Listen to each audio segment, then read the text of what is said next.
Magandang umaga sa inyo dyan. Nandito po si Fernel TV ngayon dyan, Barangay 102. Nadaanan ko lang itong galing akong Bitak Tondo, no? Dito pala matagpuan yung Barangay 102. Opening din dito sa July 21. Tamungkot dito. Kintab ng sahig. Ayan, ang ganda yun. Parang buhay na buhay yung sahig. Kintab eh. Nakikita natin dito.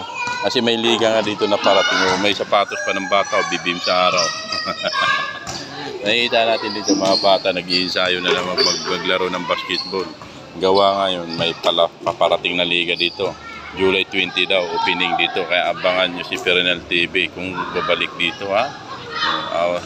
Ila-live natin yung kanilang opening.